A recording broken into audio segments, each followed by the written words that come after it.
2 years later, I'm in Erie, Pennsylvania. I got my table. I'm selling my little books to him, I think. And this very nice lady, she's about 60, walks up to my table with her husband. And she says, I got a story for you. Can I tell you? Like, yeah.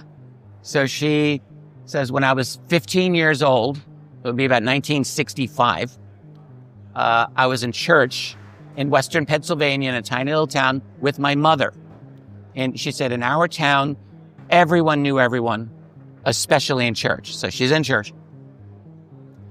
So she said, in front of me, in front of the aisle ahead of us, were this blonde couple, male, female, come walking in. She says they were absolutely gorgeous. They looked like supermodels. She said they had this incredible blue clothing. I was looking at the fabric. She's a 15-year-old girl, so she's into fashion.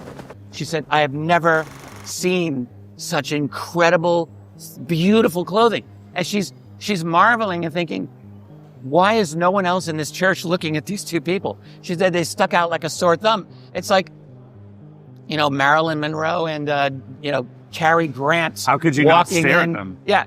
So, but no one was noticing them apparently. And then she said to me, and that's when I heard them in my mind.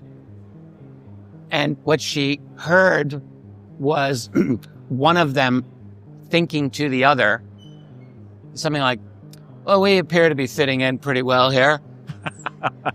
And she's like, and then one of them, maybe the same one, I don't know, said, except for the girl behind us who can hear us. And that's what she's like, practically freaking out. After that, she heard nothing. It's like they shut it down. The other thing she said about them is that they're in Mass, and they didn't really know how to, this is a Catholic Mass, which I grew up doing. Sit, kneel, sign of the cross, all that. They're like looking around. They don't know what to do. So they clearly did not fit in. Just trying to fit in. Right. So it gets better. So she goes through the whole Mass. Mass ends. The couple is up and out. And they book it out of the church. And she decides, I'm going after them. And she's following. They go down this hill. There's a field. And there's a wooded area. So they're not going to a parking lot or a car. So that's kind of interesting too. Let's just note that little bit.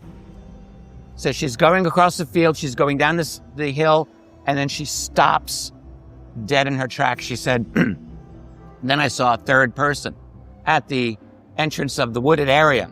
She said, remember Lurch from the Addams Family? No. Looked just like that guy. Terrifying. Very tall. Like a man in black, but very tall, kind of ungainly tall, hat and a black suit, apparently. And this beautiful blonde supermodel couple from Venus or Pleiades or wherever they're from walk past him into the woods. He turns around and follows them. And that was her story.